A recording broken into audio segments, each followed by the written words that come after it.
Aujourd'hui, 29 avril sur Fort FM, on accueille Elsa Rose. Bonjour Elsa. Bonjour. Merci d'avoir répondu à l'appel de Fort FM. Nous nous sommes déjà rencontrés lors de la soirée des remises des médailles du mérite à la mairie de Forbach.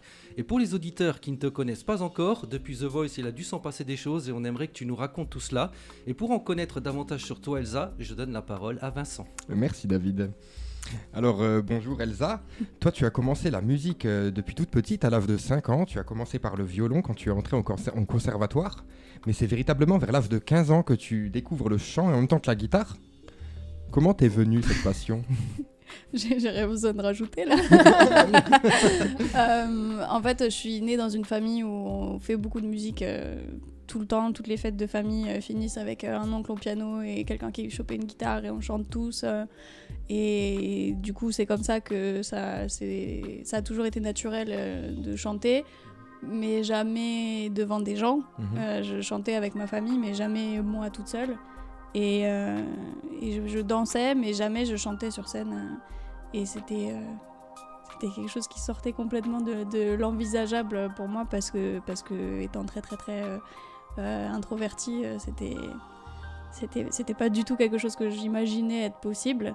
Et puis ensuite, je suis arrivée au lycée et j'ai eu un prof de musique qui a détecté quelque chose et qui s'est dit, toi à mon avis si tu chantes il y a moyen que t'aimes ça, et en fait c'est lui qui a commencé à me pousser et j'ai commencé à chanter dans ma chambre et puis après à poster des vidéos sur YouTube et puis après ma cousine qui a vu la vidéo sur YouTube et qui a envoyé la vidéo au casting de The Voice et après C'était en quelle année ça Elsa ?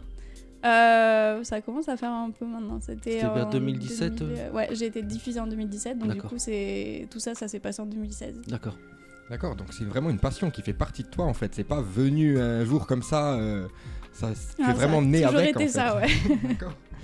The Voice a été ta première scène, ouais. Et aussi ta première compétition du coup.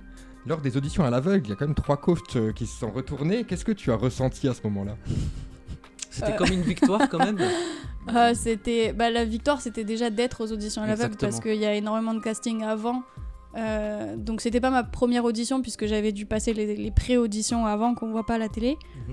Et donc en fait, juste le fait de se dire ok, je fais partie des 120 personnes qui peuvent passer les auditions à l'aveugle, déjà là je me disais c'est incroyable. Ouais. Surtout qu'on est entouré de beaucoup d'autres candidats qui sont déjà au moins semi-pro. Moi je sortais de ma chambre et je me disais qu'est-ce que je fais là, donc en fait juste le fait d'être là sur scène avec eux, je me disais c'est bon, j'ai déjà tout gagné, j'ai ma famille qui est venue m'écouter, donc pour moi la victoire était déjà là et j'y allais pour tenter quelque chose et franchement pour faire plaisir à ma cousine qui m'avait envoyé là-bas surtout parce que moi j'y croyais pas du tout et après oui, au moment où les coachs se sont retournés, je me suis dit quand même. Ah, ok. C'était quand même une très belle expérience, quoi. Ouais, c'était terrifiant, Oui. mais j'ai jamais aussi vite grandi qu'à ce moment-là. Et comme en plus, donc, tu te définis comme introverti, j'imagine que ça a été aussi pour toi une victoire dans le sens là, pas seulement avec l'aspect musical, quoi. Ouais, c'est en fait sur plein de plans, ça m'a fait évoluer, ça m'a fait me rencontrer moi-même aussi d'une nouvelle façon, parce que j'avais 19 ans, donc j'étais en train de devenir une adulte et j'ai redécouvert plein de choses et découvert des capacités que je pensais pas avoir et des nouvelles passions et des... Que du bonheur. Ouais, complètement. Donc tu chantes, Vincent a mentionné le violon, nous on t'a vu aussi jouer de la guitare, est-ce qu'il y a d'autres instruments ? Alors ouais, j'ai fait 10 ans de violon quand j'étais petite. Là, maintenant, je l'ai toujours chez moi, mais c'est vrai que ça fait un moment que je l'ai plus pris. En revanche, dans ma chambre, j'ai toujours eu plein d'instruments de musique parce que c'était avec ça que je m'amusais. Donc j'avais un clavier, j'ai des percussions, une harpe, une auto-harpe, plein de petits trucs aussi. Tout ce qui avait un petit son intéressant que je pouvais essayer, j'essayais ça. Je suis bonne à aucun des instruments là, mais je préfère être mauvaise à tout que bonne à rien, donc du coup j'essaye. C'est la découverte alors ton truc de tester, en fait, expérimenter. D'accord. J'ai un niveau de chanteuse dans tous ces instruments là, c'est-à-dire que je suis bonne dans aucun, mais je m'accompagne. Qu'est-ce qu'une auto-harpe ? Ça m'intrigue. Ah, j'aurais dû la ramener. C'est en fait une espèce de mélange entre un accordéon et une harpe. C'est-à-dire qu'il y a Ça marche les pas du tout de boutons. mon cerveau, j'arrive pas du tout à voir le truc. Il y a les boutons comme quand tu appuies sur un accordéon. D'accord. Oui. Et en fait, tu appuies sur un bouton pour jouer un accord. Et il y a, je sais plus combien il y a de cordes dessus. Entre 30 et 60. Vraiment, je sais plus. Et ça prend du temps à accorder. Et donc, en fait, c'est chromatique. T'as des demi-tons sur les cordes. Et quand tu appuies sur tel ou tel accord, il y a des petits coussins qui vont mettre certaines cordes en muet, certaines pas. Et du coup, en fait, t'as juste à...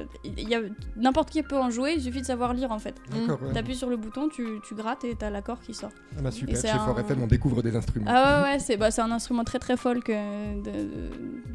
Fleetwood Mac, ils utilisent ça. ABBA aussi, il y a quelques chansons. Et D'accord. puis First Aid Kit aussi dans les groupes un peu plus récents.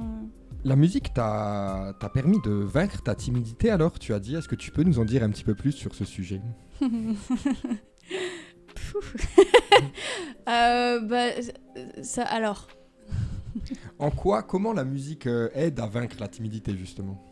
je sais pas si on vainc la timidité, hein, parce que c'est toujours là, hein, dans tous les cas. Mais disons que ça m'a montré que j'étais capable de faire avec. Ça veut pas dire que je suis pas terrorisée à chaque fois que je monte sur scène, et pire encore quand après je vais parler à des gens après avoir été sur scène, parce que c'est surtout ça ce qui est dur pour moi. Mais ça m'a appris à rencontrer des gens à travers des passions qu'on a en commun, et du coup c'est beaucoup plus facile que rencontrer des gens sans aucune excuse. Ouais. Et puis à rencontrer des gens comme moi aussi, du coup. C'est aussi comme ça que ça m'a aidé à découvrir comment je fonctionne, et ça m'a un peu réconcilié avec moi-même sur ce point-là, parce que je me suis dit, ok, en fait, c'est pas parce que je sais pas m'exprimer comme tout le monde que je sais pas m'exprimer. Oui, en fait, c'est un moyen d'expression pour t'aider à te dépasser, quoi. D'accord. Elsa, tu as une voix très douce et apaisante, j'aimerais le rappeler. C'est vraiment agréable à écouter. On dit souvent qu'une voix puissante, c'est beaucoup d'entraînement, mais j'imagine que toi aussi, il y a un certain travail derrière pour arriver à cette douceur-là. Pas du tout. Pas du tout, non? Ah, c'est naturel Vraiment alors. naturel chez toi. Non, en fait, à mon grand regret, j'ai jamais pris de cours de chant, et j'aimerais, parce qu'en fait, je sais pas chanter, j'ai pas les techniques qu'il faudrait pour que je me fatigue pas, pour que, par exemple, avoir de la puissance dans la voix, moi, c'est des trucs que j'adorerais apprendre à faire, mais je sais pas faire. Je trouve justement que c'est ce qui plaît chez toi, c'est ce côté justement de voix très douce, très, très apaisante. Oui, il y a une empreinte, j'ai envie de dire. C'est vraiment quelque chose de très reconnaissable, du coup, quand tu chantes. C'est vraiment une empreinte particulière. Hein. Dans la musique, il y a beaucoup de choses. Moi, je suis quelqu'un de très éclectique. J'écoute beaucoup de styles musicaux différents. Et donc, du coup, je peux te dire que j'aime justement ces différences-là. Je peux apprécier une voix puissante, mais je peux aussi apprécier une voix plus douce, plus calme. C'est ce qui fait en fait, c'est ce qui fait le charme de tes chansons. De tes chansons. Merci. C'est ton David. style. Après, oui, moi, je fais surtout de la musique folk, indé, etc. Et du coup, ça se prête moins à devoir trop pousser la voix. Donc, je pense que j'ai choisi le style qui était adapté à mes capacités aussi. Ouais. T'as une identité particulière au niveau du look. Moi, j'ai apprécié. T'es rentré avec ce magnifique chapeau. Et je trouve Si tu que veux c'est bien le énorme, montrer mais à la ça peut- caméra, ouais, parce que comme ça les auditeurs celui-là, le il est voient. tout simple. J'en ai des beaucoup plus chouettes à la maison. Mais je pense que ça te définit bien, parce que c'est énorme et c'est remarquable. Et puis ouais, je pense que ça te définit aussi. T'as ce look particulier. Et puis je trouve ça intéressant, moi. Ouais, les chapeaux, c'est. Encore il y a quelques années, je me suis un peu calmée, mais je portais aussi des très très grandes écharpes. Ah, d'accord, ouais. Et en fait, c'était des trucs où on me remarquait beaucoup par rapport à ça, mais du coup, je me cachais derrière. Oui, d'accord, je Et vois. je m'en sers toujours parce que du coup, on voit le chapeau, on me voit pas moi. Je vois. Mais en tout cas, moi j'aime beaucoup. Il y a les bagues, il y a plusieurs détails que j'ai notés. C'est super sympa. Comment tu définirais ton style musical? Principalement folk, indie folk, ouais. Indie folk. Et puis pas très francophone. D'accord. De toute façon, depuis toujours, je me suis rendu compte que le français c'est ma langue maternelle, mais l'anglais c'est ma langue naturelle. Donc quand je dois m'exprimer, c'est beaucoup plus facile en anglais. D'accord. Et artistiquement, je suis plus touchée par des textes en anglais. Ça veut pas dire que j'aime pas, que j'ai jamais trouvé des textes français qui m'ont touchée, mais moi déjà, de moi, ça sort pas. je trouve ça admirable chez ceux qui arrivent, mais moi j'y arrive pas. Tu composes en anglais. J'écris que en anglais. Ouais. D'accord, ok. Tu as des références justement par rapport à d'autres artistes auxquels tu t'identifies? Des influences, ouais. Des influences, ouais, carrément. Mon meilleur ami, qui fait partie aussi de mes influences, il s'appelle Gianni B. On s'est rencontrés d'ailleurs à The Voice et on a des styles musicaux qui sont très proches. Et puis après, dans des groupes et des artistes qui sont plus connus, Fleetwood Mac, j'adore. Et dans des groupes plus récents, Bon Iver, j'aime beaucoup Bon Iver. Lizzie McAlpine, des artistes qu'on écoute moins sur les radios mainstream parce que c'est pas les styles qu'on écoute le plus, mais moi c'est ça qui me touche. D'accord. Quels sont tes projets, Elsa? Parce que je crois que tu entres en studio bientôt. Ouais, demain. Demain, voilà. Très bientôt. Donc très bientôt. En fait, comme tous les artistes, de toute façon, avec le Covid, on avait fait des grosses pauses en concert, etc. Et après, je me suis mise à bosser sur mon travail, quoi. Et puis j'ai un peu mis de la musique de côté, même si je continuais à faire de la musique au travail avec mes élèves. Mais ça me manque de faire ma musique et de me dire, j'ai ces chansons, j'ai ces choses à dire et elles sortent pas, en fait. Et ça me frustre et je me dis, j'ai besoin de les faire sortir. Donc en fait, j'en ai discuté un peu autour de moi et là, dans les mois qui viennent, là, on a comme projet d'enregistrer un EP avec des reprises et des originaux.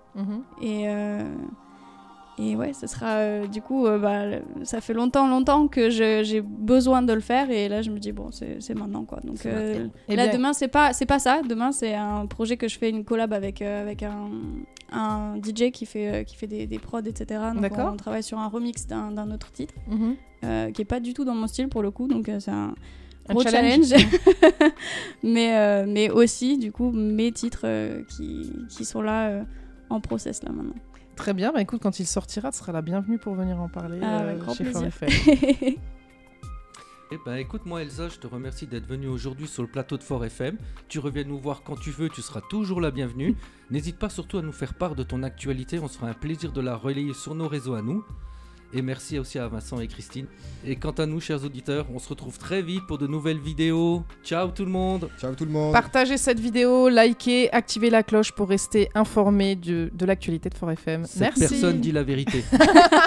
N'hésitez pas aussi à lâcher des commentaires en dessous, discuter entre vous, ça fait toujours plaisir. Discuter entre vous. Ouais, surtout là. Et surtout, allez voir les pages des réseaux sociaux de Elsa Rose et ses musiques. C'est vraiment une personne qu'il faut découvrir parce qu'elle a vraiment énormément de talent. Et merci beaucoup. Merci, c'était un plaisir. On a hâte de découvrir tes chansons et de les diffuser à l'antenne. Merci. Ciao.